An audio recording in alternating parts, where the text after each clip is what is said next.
नमस्कार, राम राम, खम्मा गणिसा। स्वागत आप सभी का एक बार फिर से राजस्थान री बातें के यूट्यूब चैनल पे। तो दोस्तों, हम जिला दर्शन की सीरीज़ में बात कर रहे थे भरतपुर संभाग के ज़िलों की, जिसमें हमने 2 ज़िलों की चर्चा कर ली है। आज अपने भरतपुर संभाग के तीसरे ज़िले यानी कि धौलपुर की हम बात करने वाले हैं। तो चलिए शुरू करते हैं धौलपुर जिला दर्शन। सबसे पहले देखते हैं परिवहन विभाग का जो कोड है भरतपुर का, वो है RJ11। तो RJ11 परिवहन विभाग का कोड हो गया। इसके बाद हम बात करते हैं इस ज़िले की संस्थापक की। तो तोमर वंशीय धवल देव के द्वारा धौलपुर की स्थापना की गई थी। कुछ जगह इनको धवल देव, कुछ जगह इनको धौल देव भी कहा जाता है। तो धौल देव या धवल देव के नाम पर ही इस ज़िले का नाम क्या पड़ा, धौलपुर नाम पड़ा। इसके बाद इसके उपनाम की बात की जाए तो इसको राजस्थान का पूर्वी प्रवेश द्वार कहा जाता है, यानी कि राजस्थान में सबसे पूर्व में ये ज़िला स्थित है।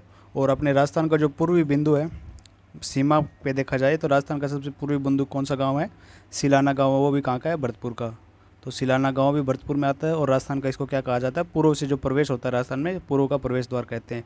और राजस्थान में सर्वप्रथम सूर्योदय और सूर्यास्त भी कहाँ से होता है, धौलपुर से होता है। तो सर्वप्रथम सूर्योदय भी यहाँ से होगा और सूर्यास्त भी कहाँ से होगा, धौलपुर से भी होगा। इसके बाद इसको रेड डायमंड सिटी भी कहा जाता है। और प्राचीन नाम देखे जाएँ धौलपुर के तो इसको कोठी के नाम से जाना जाता था। तो कोठी इसका प्राचीन नाम हो गया, उपनाम इसके पूर्व का प्रवेश द्वार और रेड डायमंड सिटी हो गई। और धौलपुर का एक नाम और देखने को मिलता है इसको डांग का राजा भी कहा जाता है। डांग का राजा क्या है, धौलपुर। डांग का राजा और डांग की रानी करौली को कहा जाता है। तो डांग का राजा भी इसका एक उपनाम हो जाता है। फिर हम देखते हैं धौलपुर में ये जो ज़िला बना है धौलपुर, तो ये राजस्थान का कौन सा ज़िला बनाया गया, तो धौलपुर को राजस्थान का 27वां ज़िला बनाया गया। 27वां ज़िला ये कब बना था, 15 अप्रैल 1982 को, यानी कि 15 अप्रैल के दिन सन 1982 को धौलपुर 27वें ज़िले के रूप में राजस्थान को मिला। इसके बाद धौलपुर की तहसीलों की बात कर लेते हैं। तो यहाँ पे कुल कितनी तहसीलें आती हैं, 9 तहसीलें धौलपुर ज़िले में है। कौन कौन सी है, एक तो धौलपुर हो गई, राजाखेड़ा हो गई, बाड़ी, बसेड़ी, सेपऊ, सर मथुरा, मनिया, बसई और नसाब, ये 9 तहसीलें हो जाती है। फिर इसमें 4 उपखंड आते हैं जो कि हो जाते हैं धौलपुर, बारी, राजाखेड़ा और बसेरी। यहाँ पे 4 विधानसभा क्षेत्र आते हैं जो कि हैं धौलपुर, बारी, राजाखेड़ा और बसेरी। इसके बाद हम बात करते हैं धौलपुर ज़िले के क्षेत्र को किस नाम से जाना जाता है, यानी धौलपुर और भरतपुर का संयुक्त क्षेत्र है उसको ब्रज क्षेत्र के नाम से जाना जाता है। फिर इस जिले का शुभंकर जो वन्यजीव शुभंकर है, पचीरा नामक पक्षी इस जिले का वन्यजीव शुभंकर है। तस्वीर देख सकते हो आप पचीरा की। फिर बात करें इसकी स्थलीय सीमा की, तो अपने राजस्थान के 2 पड़ोसी राज्यों यानी कि मध्य प्रदेश और उत्तर प्रदेश के साथ ही अपनी अंतर्राज्यीय सीमा साझा करता है। अगर बात की जाए अपने राजस्थान के ज़िलों से सीमा की, तो अपने राजस्थान में करौली भरतपुर ज़िले के साथ ही अपनी सीमा स्पर्श करता है। तो ये होगी इसकी मुख्य विशेषताएं। अब बात कर लें इसके भौगोलिक प्रारूप की, यानी कि भौगोलिक विशेषताओं में। तो इसकी देखा जाए तो जलवायु की बात हम करते हैं। सबसे पहले जलवायु पाई जाती है यहाँ पे आर्द्र प्रकार की जलवायु। और वैज्ञानिकों का वर्गीकरण हम देखें तो धौलपुर में कोपेन के अनुसार CWG प्रकार की जलवायु पाई जाती है। तो कोपेन का वर्गीकरण हम देखें तो यहाँ पे ये हो गया अपना, यहाँ पे धौलपुर जिला, और इसमें पाई जाती है CWG प्रकार की जलवायु। इसके बाद देखते हैं वैज्ञानिक त्रिवार्था का जलवायु वर्गीकरण। तो त्रिवार्था के अनुसार यहाँ पे कौन सी जलवायु पाई जाती है, तो त्रिवार्था के अनुसार यहाँ पे पाई जाती है ये अपना धौलपुर हो गया, और CAW प्रकार की जलवायु यहाँ पे पाई जाती है। अब थोरनवेट का जलवायु वर्गीकरण देखें तो यहाँ पे DA-W प्रकार की जलवायु थोरनवेट के अनुसार पाई जाती है। तो ये थोरनवेट के अनुसार यहाँ पे पाई जाती है DA-W प्रकार की जलवायु। अब यहाँ की मिट्टियों का वर्गीकरण भी देख लेते हैं। तो यहाँ पे जलोढ़ या कछारी प्रकार की मिट्टी का विस्तार देखने को मिलता है। और मिट्टी के कृषि विभागीय वर्गीकरण के अनुसार यहाँ पे जलोढ़ मिट्टी पाई जाती है। और इसको देखा जाए अगर वैज्ञानिक वर्गीकरण के रूप में, तो यहाँ पे अल्फी सोयल मृदा का विस्तार देखने को मिलता है। तो ये हो गई इसकी जलवायु और मिट्टियाँ। अब हम बात कर लेते हैं यहाँ पे होने वाली कृषि और उत्पादन की। तो यहाँ पे आलू व फालसा नामक फसल का उत्पादन यहाँ पे अधिक किया जाता है, यानी इसके मामले में ये अपना अग्रणी स्थान रखने वाला जिला हो जाता है। फिर नदियों की बात कर लेते हैं। तो चंबल व गंभीरी नदी का भी यहाँ पे बाव क्षेत्र देखने को मिलता है। तो चंबल नदी का ही हम पहले भी बात कर चुके हैं, एक बार आपका यहाँ पे दोहराव भी हो जाएगा। तो इस नदी का उद्गम मध्य प्रदेश में स्थित जानापाव की पहाड़ी से होता है। तो चंबल का उद्गम कहाँ से होता है, जानापाव की पहाड़ी से होता है। और ये नदी राज्य में चित्तौड़गढ़ जिले के 84गढ़ कस्बे से प्रवेश करती है। राज्य में चित्तौड़गढ़, कोटा, बूंदी, सवाई माधोपुर, करौली, इन सब जिलों में बहने के पश्चात ये धौलपुर जिले में पिनाहट नामक कस्बे से राज्य से बाहर निकलकर उत्तर प्रदेश में जाकर बहती है। और उत्तर प्रदेश में अपना जल ये कौन सी नदी में मिला देती है, यमुना नदी में अपना जल मिला देती है। तो ये हो गई यहाँ की चंबल नदी।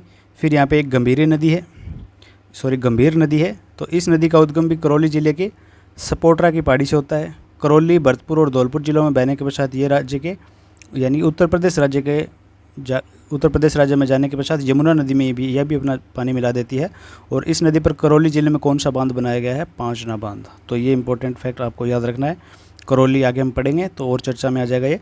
गंभीर नदी को उत्तर प्रदेश राज्य में उटंगन नदी के नाम से जाना जाता है। तो उटंगन नदी के नाम से गंभीर नदी को उत्तर प्रदेश में जाना जाता है। फिर यहाँ पे कुछ बांध परियोजनाएं हैं, जैसे उर्मिला सागर बांध, पार्वती बांध और राम सागर बांध। ये 3 बांध परियोजनाएं धौलपुर में है। फिर एक झील है यहाँ पे तालाब शाही नामक, जिसका निर्माण जहांगीर के द्वारा करवाया गया। और एक राम सागर झील है। ये 2 झीलें धौलपुर में स्थित है। फिर वन्य जीव क्षेत्र, तो यहाँ पे वन्य विहार या फिर वन विहार भी इसको कहते हैं। राम सागर वन विहार और केसर बाग अभयारण्य का विस्तार धौलपुर जिले में देखने को मिलता है। इसके अलावा एक वो टाइगर परियोजना भी है यहाँ पे धौलपुर और करौली में, जिसका नाम ही क्या है? धौलपुर करौली टाइगर परियोजना। तो Dholpur Karauli tiger project, tiger परियोजना भी यहाँ पे है। और ये कौन सी परियोजना है अपने राजस्थान की? ये राजस्थान की 5वीं टाइगर परियोजना है। सितंबर 2023 में इस परियोजना को शुरू किया गया। और अपने देश की अगर पूछ लिया जाए तो ये कौन सी परियोजना हो जाती है? तो देश की 55वीं और अपने राजस्थान की, ये तो देश की 55वीं और राजस्थान की 5वीं बाघ परियोजना के रूप में इसको सम्मिलित किया गया है। तो धौलपुर करौली बाघ परियोजना ये भी ध्यान में रखना आप। इसके बाद उद्योग धंधों की बात करते हैं तो कांच उद्योग में धौलपुर राज्य का सबसे अग्रणी स्थान रखने वाला जिला माना जाता है। यहाँ पे कौन कौन से कांच के उद्योग हैं? तो the high technical precision glass work, ये उपक्रम जो है वो राजस्थान सरकार में जो गंगानगर शुगर मिल है जहाँ पे शराब बनाई जाती है, तो उसके अधीन आता है। ये सहकारी उपक्रम है। ये एक सहकारी उपक्रम है और ये अधीन आता है गंगानगर शुगर मिल के। जो गंगानगर शुगर मिल में शराब बनाई जाती है उसकी बोतलें कहाँ से निर्मित की जाती है? The high technical precision glass work Dholpur से। इसके बाद द धौलपुर ग्लास वर्क्स भी है यहाँ पे। ये निजी क्षेत्र की सबसे बड़ी ग्लास फैक्ट्री है। और एक है यहाँ पे the Rajasthan explosive and chemical limited, तो ये रासायनिक कारखाना धौलपुर में स्थित है। इसके बाद यहाँ के खनिजों की बात करें तो धौलपुर लाल पत्थर उत्पादन के लिए जाना जाता है। यहाँ पे लाल पत्थर यानी रेड सैंडस्टोन अंग्रेजी में कहें तो हम रेड सैंडस्टोन यहाँ पे काफ़ी मिलते हैं, तो इसलिए इसको क्या नाम से जाना जाता है? रेड डायमंड सिटी के नाम से धौलपुर को जाना जाता है। फिर यहाँ पे ऊर्जा संसाधन कौन से हैं? तो गैसीय ऊर्जा परियोजना धौलपुर में संचालित है। Dholpur gas combined cycle power plant परियोजना यहाँ पे लगाई गई है। राजस्थान सरकार द्वारा संचालित यह परियोजना राज्य की गैस आधारित दूसरी परियोजना है। इस परियोजना का प्रथम चरण नैप्था गैस पर आधारित है। यहाँ गैस की आपूर्ति gas authority of India limited यानी GAIL गेल द्वारा इब्राहिमपुर धौलपुर गैस पाइपलाइन द्वारा की जा रही है। तो ये होगी Dholpur gas combined cycle power plant परियोजना। फिर 2011 की जनगणना की बात देखें तो राजस्थान में सबसे कम लिंगानुपात वाला जिला कौन सा है? धौलपुर। यहाँ का लिंगानुपात है 846। और राजस्थान में सबसे कम ग्रामीण लिंगानुपात भी कहाँ का है? धौलपुर का, ये 841। तो 846, 841 धौलपुर राजस्थान का सबसे कम लिंगानुपात वाला और यहाँ पे सबसे कम ग्रामीण लिंगानुपात भी है। फिर 20वीं पशुगणना 2019 की बात की जाए तो धौलपुर में 20वीं पशुगणना में सर्वाधिक पशुओं वाला जिला कौन सा है? बाड़मेर। और सबसे कम पशुओं वाला जिला कौन सा हो जाता है? धौलपुर। 20वीं पशुगणना के अनुसार न्यूनतम गौवंश और बकरी कौन से जिले में है? धौलपुर जिले में। तो ये हो गया इसका भौगोलिक परिदृश्य। अब बात कर लेते हैं यहाँ के ऐतिहासिक और सांस्कृतिक परिदृश्य की। तो एक आता है सबसे पहले प्रमुख सांस्कृतिक स्थल शेरगढ़ दुर्ग। शेरगढ़ दुर्ग हमने पहले भी पढ़ा था। आप कमेंट करके बताएं कि एक शेरगढ़ दुर्ग हमने कौन से जिले के दर्शन में पढ़ा था। अब पढ़ रहे हैं हम धौलपुर जिले का शेरगढ़ दुर्ग। तो ये कौन सी श्रेणी में आता है? गिरी दुर्गों की श्रेणी में आता है। इसके निर्माण की बात की जाए तो कुषाण वंश के शासनकाल में मालवा के शासक मालदेव ने इसका निर्माण करवाया था।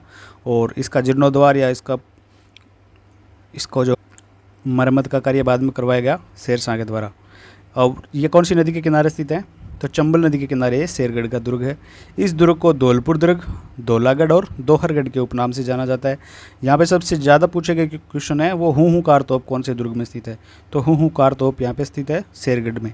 ये दुर्ग कौन से नाम से जाना जाता है? दक्षिण का द्वारगढ़, दक्षिण के द्वारगढ़ के नाम से भी जाना जाता है इसको। और धौलपुर, धौलरगढ़ और दोहरागढ़ ये भी इसके उपनाम हो जाते हैं।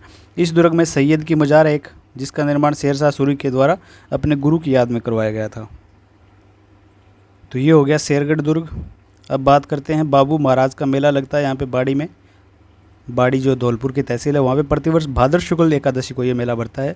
फिर तीर्थराज का मेला मचकुंड में बढ़ता है। मचकुंड धौलपुर को क्या कहा जाता है? तीर्थों का भांजा। तो यहाँ पे ये मेला बढ़ता है प्रतिवर्ष भाद्र शुक्ल अष्टमी को ये मेला बढ़ता है। और तीर्थों का भांजा किसको कहते हैं? मचकुंड को, धौलपुर को। सेपऊ महादेव का मेला लगता है यहाँ पे प्रतिवर्ष फाल्गुन और श्रावण मास की 14 को ये मेला पार्वती नदी के किनारे बढ़ता है। और एक मेला लगता है यहाँ पे 12 भाइयों का मेला। तो ये आप ध्यान में रखना, पूछा जा सकता है। धौलपुर में लगने वाला ये प्रसिद्ध मेला है 12 भाइयों का मेला। फिर यहाँ की हस्तशिल्प कला प्रसिद्ध है, तुड़िया हस्तशिल्प, ये कला धौलपुर की प्रसिद्ध है। फिर शेर शिकार गुरुद्वारा, इसको शेर शिकार या फिर शेर शिखर नाम भी देखने को मिलता है। तो शेर शिखर भी कह सकते हो आप, इसको शेर शिकार भी कह सकते हो। श्री गोविंद सिंह जी ने तलवार से एक ही बार में शेर का शिकार किया था, उनकी स्मृति में मचकुंड में ये गुरुद्वारा बनाया गया। तो कुछ जगह तो इसको शेर शिखर लिख के बोलते हैं, कुछ जगह इसको शिकार किया तो इससे कनेक्ट करके शेर शिकार बोलते हैं। आप देख लेना करेक्ट कौन सा होगा आपके। फिर यहाँ पे खानपुर के महल देखने को, ये शेर शिकार गुरुद्वारा आप देख सकते हो। फिर खानपुर के महल है, इनका निर्माण जहांगीर के मनसबदार सुने खां ने करवाया था। ये हैं खानपुर के महल। फिर यहाँ पे निहाल टावर, निहाल चंद द्वारा 1880 में इसका निर्माण प्रारंभ करवाया गया था, लेकिन 1910 में राम सिंह के द्वारा इसका निर्माण कार्य पूर्ण करवाया गया। इसको क्या कहते हैं? धौलपुर का घंटाघर भी कहते हैं। और ये 8 मंजिला इमारत है।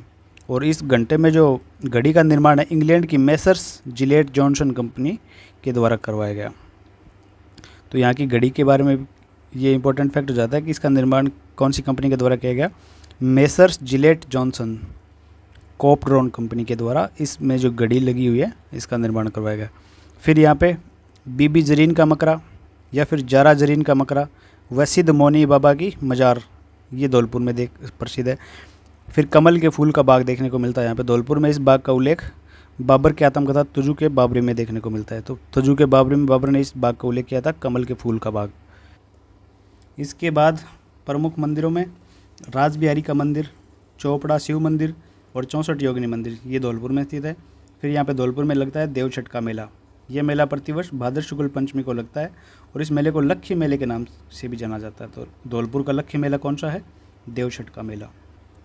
इसके बाद हम बात करते हैं धौलपुर प्रजामंडल की। तो 1936 में ज्वाला प्रसाद जिज्ञासु द्वारा इसकी स्थापना की गई और इसके अध्यक्ष थे कृष्णदत्त और इसके अध्यक्ष बनाया गया किसको? कृष्णदत्त पालीवाल को। फिर बाड़ी का युद्ध, इसका उल्लेख भी देखने को मिलता है। 1518 में धौलपुर में हुआ था ये। महाराणा सांगा और इब्राहिम लोधी के मध्य लड़ा गया, जिसमें राणा सांगा विजयी हुए थे। फिर यहाँ पे सामूगढ़ का युद्ध भी हुआ था 1658 ईस्वी में। धौलपुर में औरंगजेब और दारा सिकों के मध्य युद्ध लड़ा गया, जिसमें औरंगजेब विजयी रहा था। फिर कन्हैयालाल गोयल का संबंध धौलपुर से आता है। धौलपुर के प्रसिद्ध स्वतंत्रता सेनानी थे पंडित जवाहरलाल नेहरू द्वारा इन्हें शेर धौलपुर की उपाधि प्रदान की गई थी। फिर दमोह जलप्रपात है यहाँ पे, जो कि बाड़ी धौलपुर में स्थित है।